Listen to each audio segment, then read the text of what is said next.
Bienvenidos a todos y todas a este espacio dedicado al pensamiento crítico, la filosofía profunda y el análisis político que desafía las estructuras establecidas de nuestra realidad cotidiana. Hoy nos adentramos en una obra que no es simplemente un libro más dentro del canon filosófico o sociológico. Hoy exploramos una obra fundacional, un texto que actuó como una bomba intelectual que cambió para siempre la forma en que entendemos el marxismo, la conciencia humana y la estructura misma de la sociedad capitalista. Nos referimos a Historia y conciencia de clase, escrita por el filósofo húngaro George Lukács, publicado originalmente en 1923. Esta no es una lectura ligera. No es un texto diseñado para ser devorado en un fin de semana casual mientras tomas tu café matutino. Es una obra densa, compleja, exigente y, sin embargo, sorprendentemente relevante para nuestro presente digital y algorítmico. Es una obra que exige de nosotros un esfuerzo intelectual tremendo porque nos obliga a mirar nuestra propia existencia bajo una luz diferente, una luz que revela las cadenas invisibles que nos atan a la lógica del mercado, a la burocracia y a la cosificación de nuestras relaciones humanas. Para comenzar esta inmersión profunda, primero debemos situarnos en el contexto histórico y biográfico que dio origen a esta obra. No podemos entender Historia y conciencia de clase si no comprendemos el torbellino de la Europa de principios del siglo XX. George Lukács nació en 1885 en Budapest, entonces parte del Imperio Austrohúngaro. Fue un niño prodigio, una mente brillante que se formó en la Universidad de Budapest y luego en Berlín, donde entró en contacto con las corrientes más vanguardistas del pensamiento alemán, incluyendo el neokantianismo, el expresionismo y, crucialmente, el idealismo hegeliano. Pero la vida de Lukács no fue solo académica, estuvo marcada por la violencia y la revolución. Vivió de primera mano la Primera Guerra Mundial, un conflicto que destruyó la fe europea en el progreso racional y que mostró la cara más brutal de la civilización burguesa. En 1919, durante la Revolución húngara, Lukács ocupó un cargo importante en el gobierno de los soviéticos húngaros, sirviendo como comisario de cultura. Fue un periodo breve pero intenso, marcado por la lucha contra las fuerzas contrarrevolucionarias y la intervención extranjera. La derrota de la Revolución húngara obligó a Lukács a exiliarse en Viena y luego en Berlín. Fue en este exilio, en medio del fracaso político y la reflexión amarga sobre por qué la revolución no triunfó como se había esperado, donde escribió Historia y conciencia de clase. Este libro, por tanto, no es un ejercicio abstracto de erudición vacía, es un intento desesperado y brillante de entender las causas del fracaso revolucionario y de revitalizar el marxismo, que en ese momento estaba siendo interpretado de manera mecanicista y económica por muchos de sus seguidores, especialmente bajo la influencia de lo que Lukács llamaba el socialdemocratismo vulgar. La crítica principal de Lukács en este libro está dirigida hacia esa interpretación determinista y económica del marxismo. Para muchos pensadores de la Segunda Internacional, como Karl Kautsky, el socialismo era una consecuencia inevitable del desarrollo económico. Creían que simplemente porque el capitalismo crecía y la proletarización avanzaba, la revolución ocurriría por sí sola, como una ley natural, sin necesidad de una voluntad consciente o de una acción política estratégica. Lukács rechazó esta visión fatalista. Argumentó que reducir el marxismo a una mera ciencia económica era traicionar su esencia dialéctica y revolucionaria. Para Lukács el marxismo no era una ley natural ciega, sino la teoría de la praxis, la unión entre el conocimiento y la acción. Y aquí es donde entra el concepto central del libro, la conciencia de clase. Pero antes de entrar en los detalles técnicos, es fundamental responder a la pregunta básica, ¿cuál es el contenido central de esta obra? En términos muy simplificados, Historia y conciencia de clase busca explicar cómo el capitalismo transforma no solo la economía, sino toda la estructura de la conciencia humana. Lukács introduce el concepto de reificación, expandiendo una idea brevemente mencionada por Marx en su análisis de la mercancía. Para Marx, la mercancía tiene una dualidad de uso y valor, y bajo el capitalismo, las relaciones sociales entre personas aparecen como relaciones entre cosas. Lukács lleva esto mucho más lejos. Sostiene que la reificación no es solo un fenómeno económico, sino un principio organizador de toda la sociedad capitalista, que invade la conciencia de los individuos, la administración, el derecho e incluso la subjetividad misma. La reificación es el proceso por el cual las actividades humanas, sus productos y sus relaciones se vuelven cosas independientes de sus creadores, adquiriendo una apariencia de objetividad natural e inmutable. Este proceso de reificación convierte al trabajador en un objeto dentro del mecanismo de producción, y al mismo tiempo, convierte al mundo entero en un conjunto de objetos calculables y cuantificables. La calidad humana es borrada y reemplazada por la cantidad técnica. El tiempo, el espacio y la actividad humana se fragmentan en piezas pequeñas y repetitivas, despojadas de su significado integral. La sociedad capitalista, según Lukács, crea una falsa conciencia generalizada, donde los individuos perciben las estructuras sociales históricas como si fueran leyes naturales eternas, como el clima o la gravedad, algo contra lo que no se puede luchar porque simplemente son así.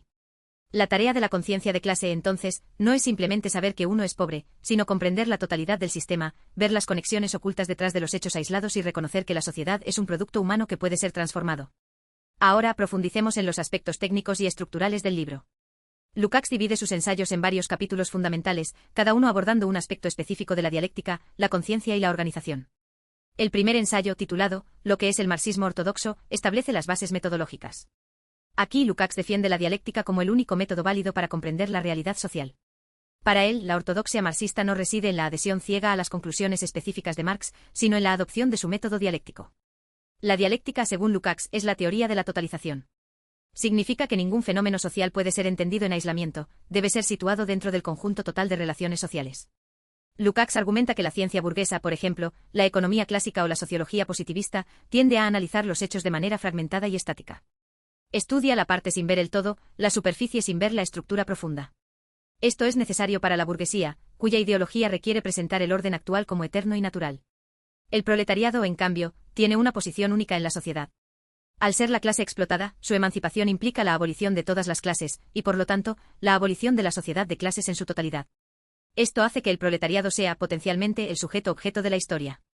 Es decir, es al mismo tiempo el objeto pasivo de la opresión económica y el sujeto activo capaz de transformar la realidad a través de la conciencia y la acción revolucionaria. Esta identificación entre sujeto y objeto es la clave de la dialéctica histórica para Lukács. El segundo ensayo, Clase y conciencia de clase, es quizás el más famoso y el más polémico. Aquí, Lukács introduce una distinción crucial entre conciencia psicológica efectiva, la conciencia real que tienen los individuos en un momento dado, que puede estar influenciada por la ideología burguesa, y conciencia de clase atribuida, lo que la clase debería pensar y hacer para lograr sus objetivos históricos, dada su posición objetiva en el modo de producción. Lukács sostiene que los trabajadores individuales pueden tener opiniones confusas, reformistas o incluso conservadoras debido a la influencia de la cultura burguesa dominante. Sin embargo, la verdadera conciencia de clase es aquella que surge cuando la clase se comprende a sí misma como la fuerza histórica que tiene el potencial de transformar la sociedad. Esta distinción es vital porque permite a los revolucionarios no conformarse con la opinión pública actual, sino aspirar a elevar la conciencia de las masas hacia su potencial objetivo. Lukács también discute el papel de los partidos políticos y de los intelectuales en este proceso. El partido no es simplemente un grupo de presión político en el sentido liberal, es la encarnación de la conciencia de clase, la forma organizada en la que el proletariado toma conciencia de su propia misión histórica. Los intelectuales, especialmente aquellos que provienen de clases no proletarias, pueden desempeñar un papel crucial al vincularse con el movimiento obrero y ayudar a formular teóricamente las experiencias prácticas de la clase trabajadora. Sin embargo, Lukács advierte contra el dogmatismo y la burocratización, insistiendo en que la conciencia no es algo que se pueda imponer desde fuera, sino que debe surgir de la práctica misma de la lucha. Los siguientes ensayos abordan temas específicos derivados de esta base teórica. Uno de ellos trata sobre la fragmentación de la vida bajo el capitalismo. Lukács analiza cómo la especialización del trabajo, impulsada por la eficiencia técnica, rompe la unidad orgánica de la experiencia humana. El trabajador ya no produce un objeto completo desde el inicio hasta el final, realiza una tarea minúscula y repetitiva. Esto lleva a una alienación profunda, donde el trabajador se siente desconectado del producto de su labor, del proceso de trabajo y finalmente de su propia humanidad.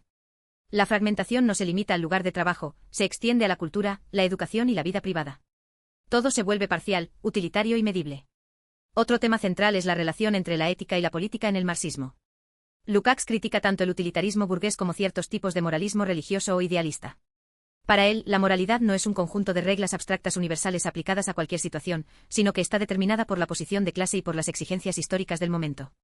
La virtud ética del proletariado es la capacidad de actuar en función de su interés histórico objetivo, incluso si eso significa transgredir las normas morales establecidas por la sociedad burguesa.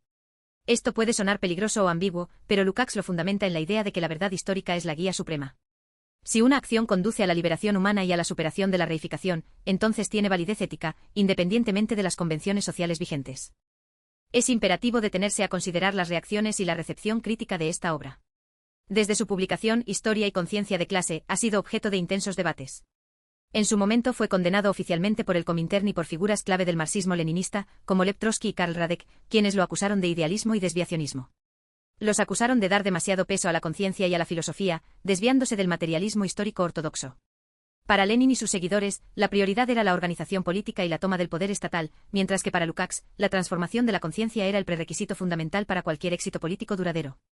Esta tensión entre la estructura económica y la superestructura ideológica sigue siendo uno de los grandes debates del marxismo. Sin embargo, con el paso del tiempo, la reputación de Lukács se rehabilitó.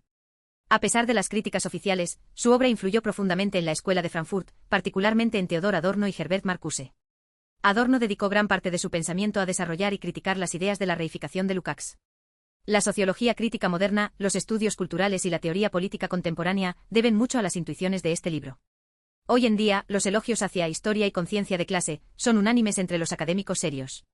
Se le reconoce como la obra que fundó el marxismo occidental, una tradición que se centra en la cultura, la ideología y la subjetividad, en lugar de solo en la economía y la política económica.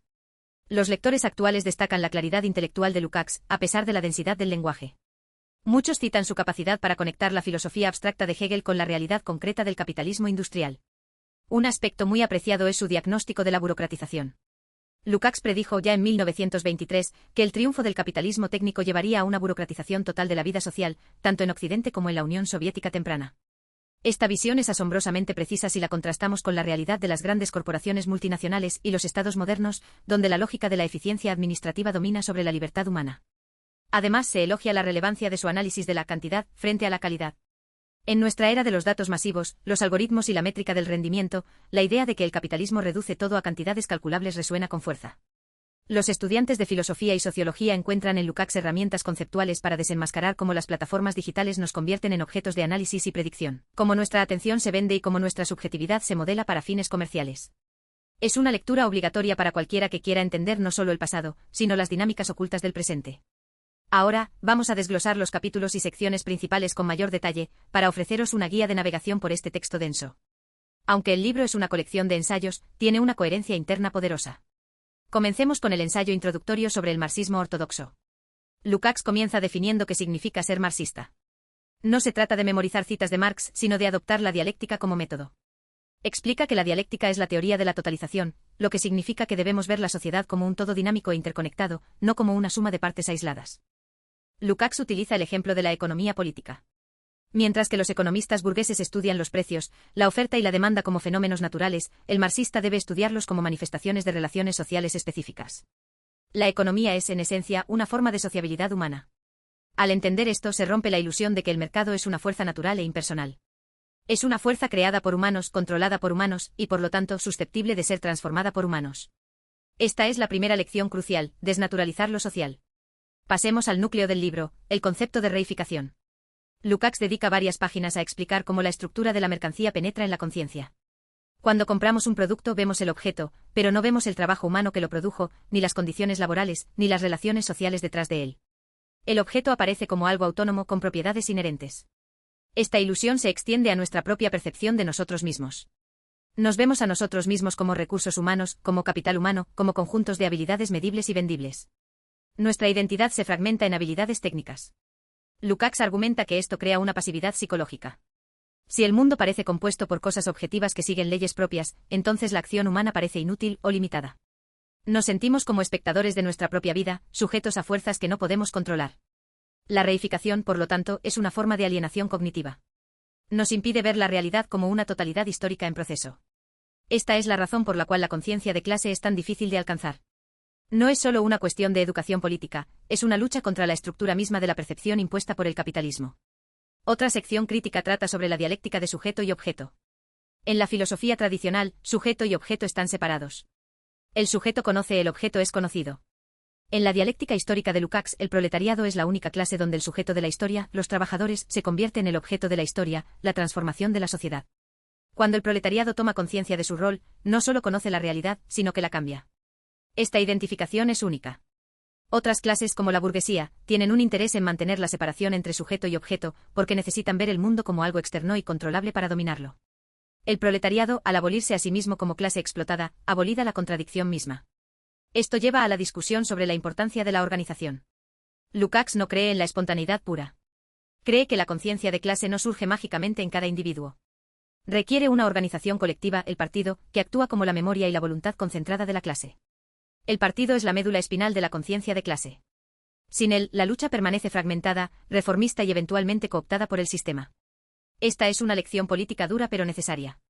Lukács nos dice que la libertad no es solo hacer lo que quieras individualmente, sino participar activamente en la dirección colectiva de la sociedad. También debemos examinar su tratamiento de la naturaleza y la ciencia. Lukács critica la idea de que la naturaleza existe completamente separada de la historia humana. Para él, la naturaleza es mediada por la sociedad. Lo que llamamos leyes naturales a menudo reflejan las categorías del pensamiento burgués. La física clásica newtoniana, con su universo mecánico y determinista, es un reflejo de la sociedad industrial mecánica. Lukács aboga por una visión dialéctica de la naturaleza, donde la materia está en constante movimiento y transformación. Esta postura lo aleja del positivismo científico y lo acerca a una comprensión más holística del mundo. En cuanto a la literatura y el arte, aunque no es el foco principal del libro, Lukács integra su estética en su teoría general. Critica el naturalismo literario, que se limita a describir la superficie de los hechos, y aboga por el realismo crítico, que debe revelar las fuerzas subyacentes de la historia. El gran artista, según Lukács, es aquel que puede crear personajes que encapsulan las contradicciones históricas de su tiempo. Esta idea conecta directamente con su noción de reificación. El arte verdadero combate la reificación mostrando la profundidad humana y social detrás de las apariencias superficiales. Es importante abordar también las limitaciones y controversias actuales en torno al libro. Algunos críticos argumentan que Lukács es demasiado idealista, dando más poder a la conciencia que a las estructuras materiales. Otros señalan que su confianza en el partido puede justificar autoritarismo si no hay controles democráticos suficientes. Sin embargo, incluso estas críticas reconocen la profundidad de su análisis. El debate sobre el peso relativo de la conciencia versus la estructura continúa siendo relevante. En un mundo dominado por la tecnología y los medios, ¿quién controla la narrativa? ¿Cómo se forma la conciencia en la era de la desinformación? Las preguntas de Lukács siguen vigentes. Volvamos a la experiencia del lector. Leer Historia y conciencia de clase puede ser frustrante al principio. El estilo de Lukács es denso, lleno de jerga filosófica y referencias a Hegel. Pero vale la pena persistir. Cada párrafo contiene una idea potente que desmonta una creencia común. Por ejemplo, cuando Lukács habla de la ley de valor, no solo se refiere al precio, sino a cómo el valor estructuralmente nuestra vida social. Cuando explica la antinomia de la razón burguesa, muestra cómo la lógica capitalista lleva a paradojas irresolubles, como la crisis económica periódica o la desigualdad extrema. Un punto clave que merece repetición es la idea de que la emancipación no es un evento futuro lejano, sino una posibilidad presente en cada momento de crisis. La reificación no es absoluta. Hay grietas en el sistema, momentos de lucidez, acciones colectivas que rompen la pasividad. La tarea de la teoría es identificar esos momentos y potenciarlos. Lukács nos invita a no ser espectadores pasivos de la historia, sino actores conscientes. Esta es la llamada a la acción que subyace en todo el texto. No es solo teoría por la teoría, es teoría para la transformación. Analiquemos ahora la sección sobre la fragmentación del conocimiento. Lukács argumenta que la división del trabajo intelectual refleja la división del trabajo material. La filosofía, la economía, la sociología, se han convertido en disciplinas aisladas, cada una con sus propios métodos y jergas, incapaces de comunicar entre sí. Esto es un síntoma de la reificación. Para superar esto, se necesita una síntesis totalizadora. El marxismo, como método dialéctico, es la única disciplina capaz de integrar estos fragmentos en un todo coherente. Esta es una defensa apasionada de la interdisciplinariedad, aunque desde una perspectiva específica. Lukács nos recuerda que el conocimiento fragmentado es un conocimiento alienado, incapaz de guiar la acción efectiva. En cuanto a la conciencia de clase atribuida vs efectiva, volvemos a este punto porque es fundamental. Imagina una situación donde los trabajadores reciben un aumento salarial menor del que merecerían debido a la inflación, pero celebran como una victoria. Su conciencia efectiva es de satisfacción. Su conciencia atribuida, basada en su posición objetiva, debería ser de indignación por la pérdida de poder adquisitivo real y la explotación estructural. Lukács no culpa a los trabajadores por su confusión, culpa al sistema que genera esa confusión. El rol del intelectual y del activista es cerrar esta brecha, ayudando a las masas a traducir su experiencia inmediata en comprensión estructural. Es un proceso educativo, pero no en el sentido de llenar cabezas con información, sino de iluminar las relaciones de poder. La obra también toca el tema del tiempo. En el capitalismo, el tiempo se convierte en dinero. El tiempo de trabajo se mide, se optimiza, se vende. El tiempo libre se convierte en un periodo de recuperación para volver a trabajar, o en un consumo pasivo. Lukács sugiere que la liberación implica la conquista del tiempo, no solo el tiempo libre, sino el tiempo para el desarrollo humano pleno, para la creatividad, para la política. Cuando la reificación domina, el tiempo es una línea recta y consumible. Cuando se supera, el tiempo se vuelve histórico y cualitativo. Esta dimensión temporal es a menudo pasada por alto, pero es esencial para entender la profundidad de la crítica de Lukács a la modernidad. Hablemos de la relación entre el individuo y la masa. Lukács no disuelve al individuo en la masa. Por el contrario, afirma que solo a través de la participación en la lucha de clases colectiva el individuo puede alcanzar su verdadera humanidad. El aislamiento, la competencia individualista, son productos de la sociedad de clases. Al unirse a la clase como tal, el trabajador no pierde su individualidad, sino que la libera de las ataduras de la supervivencia económica pura. Esta es una visión esperanzadora y poderosa. Contrasta con la narrativa liberal que ve a la sociedad como un conjunto de individuos autárquicos en conflicto. Para Lukács, la comunidad genuina es posible solo cuando se supera la antinomia entre interés individual e interés colectivo. La crítica a la democracia parlamentaria burguesa es otro tema recurrente. Lukács argumenta que la democracia formal, con sus votaciones y parlamentos, oculta la dictadura económica real de la burguesía. Las elecciones pueden cambiar la composición del gobierno, pero no la estructura de la propiedad ni la dinámica de la acumulación capitalista.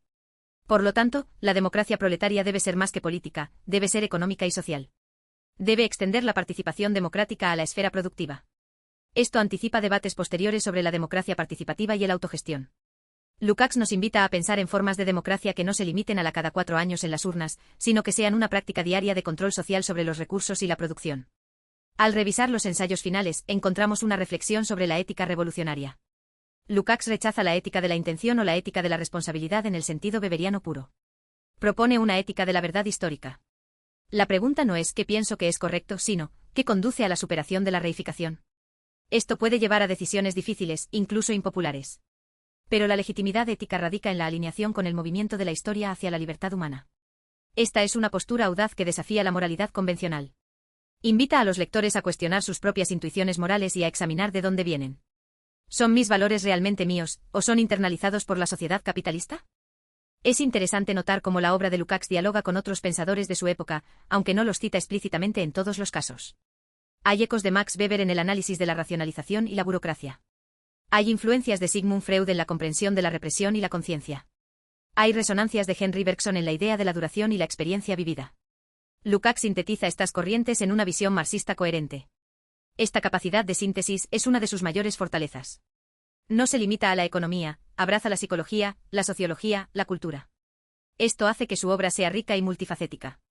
Para el espectador moderno, la aplicación de las ideas de Lukács a la economía digital es fascinante. La plataforma de redes sociales es una máquina de reificación perfecta.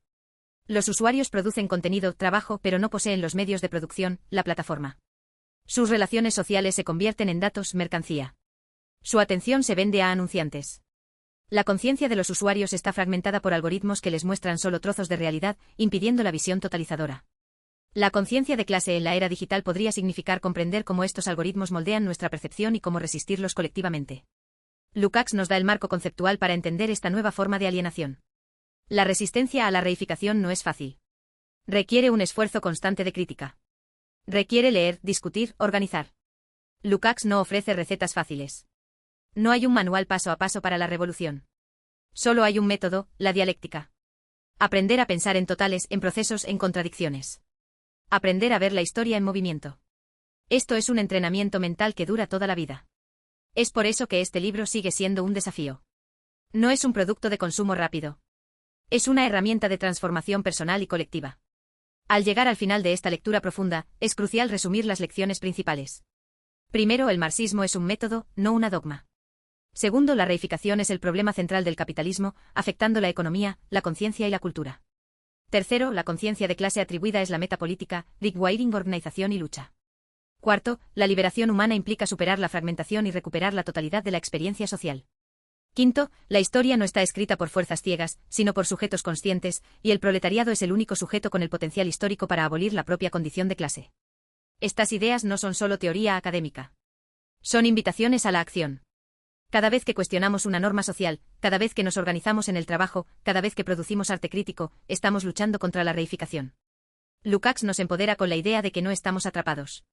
Que el sistema, aunque poderoso, es históricamente limitado. Que nuestra conciencia puede romper las cadenas de la ilusión.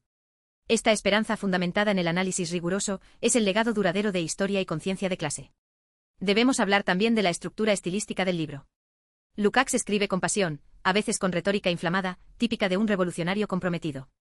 Esto puede distraer a algunos lectores acostumbrados al tono frío de la academia, pero es parte integrante de la obra. Es un texto escrito desde la trinchera de la historia, no desde un escritorio seguro. Esa urgencia se transmite a través de las páginas. Nos hace sentir que lo que leemos no es abstracto sino vital, inmediato. Esta calidad literaria añade fuerza a sus argumentos filosóficos. Finalmente, reflexionemos sobre por qué este libro es un clásico. Porque aborda la condición humana en la modernidad. Porque no da respuestas cómodas. Porque nos desafía a ser mejores, a pensar más profundo, a actuar con más conciencia. En un mundo que tiende a la superficialidad y al olvido, historia y conciencia de clase, es un recordatorio de la profundidad de nuestra capacidad crítica. Es un faro en la niebla de la alienación contemporánea. Leerlo es un acto de resistencia intelectual. Es afirmar que la mente humana no puede ser completamente domada por la lógica del mercado. Que siempre queda un espacio para la libertad, para la totalidad, para la verdad. A medida que concluimos este recorrido por la obra maestra de George Lukács, espero que hayan podido apreciar no solo la riqueza teórica del texto, sino su urgencia práctica. La historia y la conciencia de clase no son conceptos estáticos, son dinámicas vivas que continúan moldeando nuestro presente. La lucha por la verdad, por la justicia y por la liberación humana sigue siendo relevante. Lukács nos dejó una brújula moral e intelectual para navegar por tiempos difíciles. Confío en que este análisis haya servido como una guía valiosa para explorar este texto complejo y necesario. Sigamos pensando, sigamos cuestionando, sigamos construyendo una conciencia colectiva que aspire a una sociedad más humana y justa. Gracias por acompañarme en esta profunda inmersión intelectual. Que la dialéctica esté siempre con vosotros en vuestra búsqueda de la verdad.